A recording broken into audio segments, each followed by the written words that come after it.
here we are at the very beginning of July in the walled garden with the studio beds looking very colourful at the moment.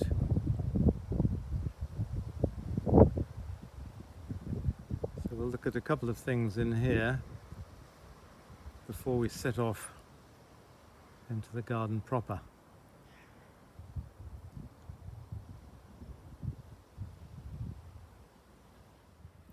Coming up the steps, we passed by this beautiful cosmos. It's a perennial from a tuber.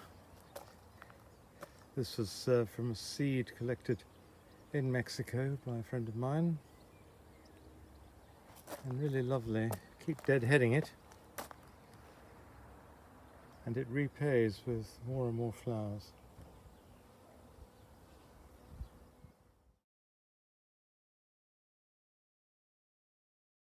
Now here's a wonderful foliage plant. Goes by the name of the Marlborough Daisy. Comes from New Zealand, lives on rocks. And we saw it actually coming down the hill, the mountainside really, at Kaikoura. And there it was, perched up on the rocky slope above the road with Hebe hulkiana. This goes by the name of Pachystegia insignis. Here it is again, it's with one or two flowers now coming out. The others have gone over, but you can see why it's called the Marlborough Daisy. Got quite a daisy-like flower, but the most wonderful leaves with felt. We're approaching a lovely New Zealand small tree or shrub, Dodonea viscosa purpley form, Purpurea, which has pinky red flowers earlier in the year, and these turn into these very attractive reddy pink seeds which cover the bush and are really very striking. We saw a bush of this in the sandy soil near the coast in the north of the South Island, but it was the green form.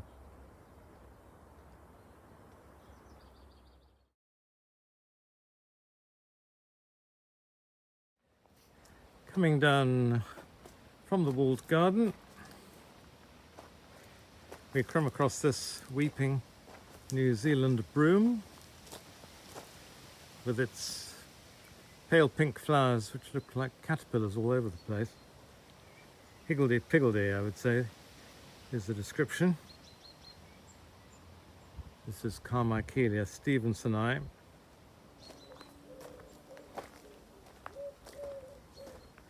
And peeking behind it are the first flowers of Dahlia merkii, little dahlia. Again, a wild Mexican plant.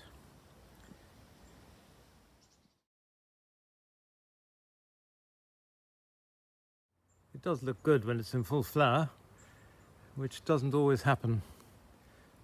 But this season has been particularly good for the flowering. Garden of strange plants. Here's one which I don't know has that much ornamental value, frankly. It's evergreen, and in fact, it's the only evergreen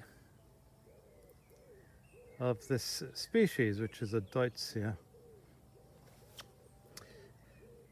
And this is Deutzia multiradiata. Sounds a bit like this full central heating system. And in fact, that's the only way I remember the name.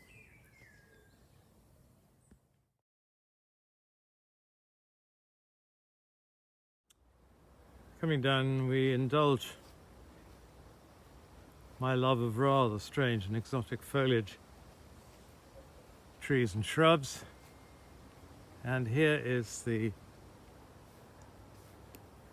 willow leaf Podocarpus from Chile, and this happens to be a rather more dumpy form than usual. it will grow into a big tree, and I've got another specimen at the bottom of the garden which is now a big tree. Coming round from the Podocarp, we come across the so-called fossil tree,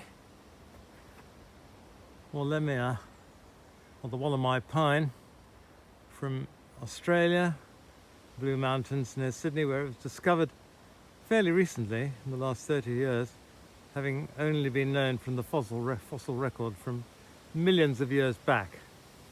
It's obviously survived the vagaries of the weather, the ice ages and so on, tucked into this steep, deep canyon.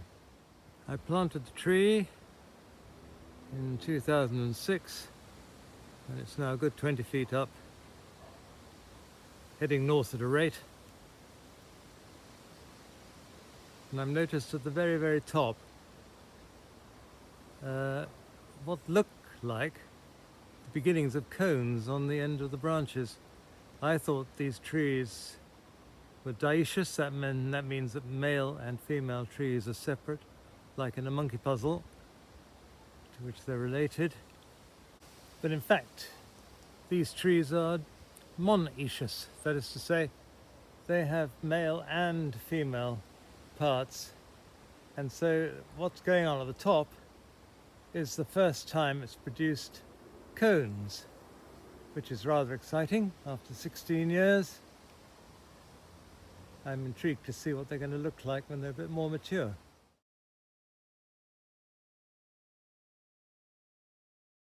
And I brought you here so that you can compare with the Wollemi Pine the male flowers of this monkey puzzle, which are rather fatter, but similarly drooping. I planted this monkey puzzle in about 1982, and it's grown up beautifully as a solid mass rather than in branches interspersed with nothingness. Also planted in 1982 is this Cunninghamia, another sort of monkey puzzle looking thing, but actually a member of the cypress family, a conifer from China. Now you can see the difference, because this has got cones like a cypress. It's also a very untidy grower because it seems to be full of dead leaves, needles.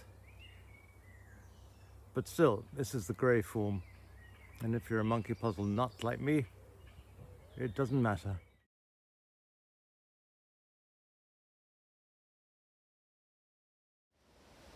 Just passing by to remind ourselves of the honeysuckle that we looked at last time, with its strange bells within bells flowers.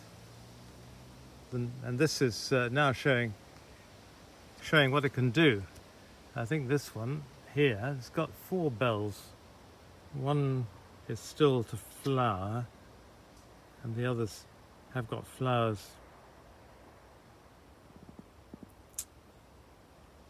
As you can see.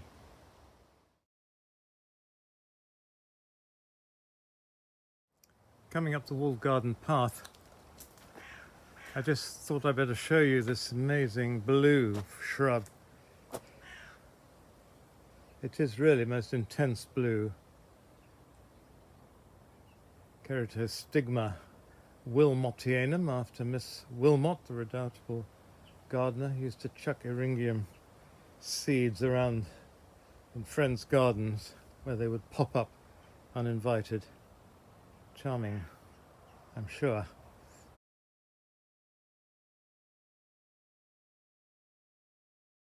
Coming away from the Pachystegia, which, by the way, is very good value because it goes on flowering for ages.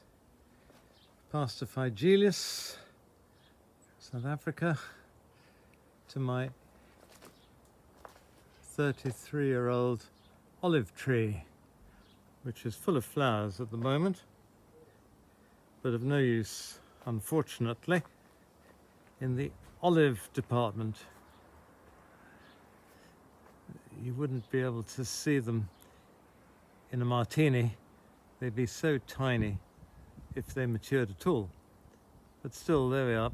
I enjoy it for its reminder of the Mediterranean and its lovely foliage. We continue up the path and stop at this Mahonia with this beautiful red new growth, rather reflecting the red of the Dodonea next to it. This is a Mahonia called Mahonia nepalensis, and it's a form which was discovered at Trewithen Gardens in Cornwall and has amazing orange flowers. A bit tender.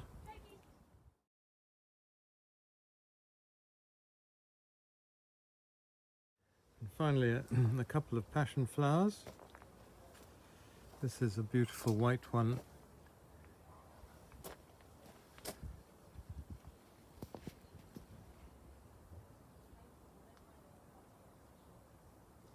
And the scent is gorgeous, very sweet.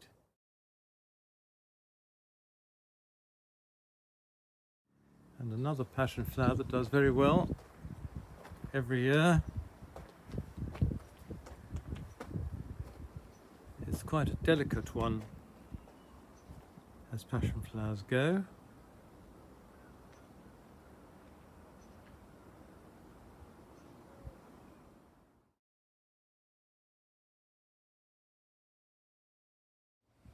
And back down we go.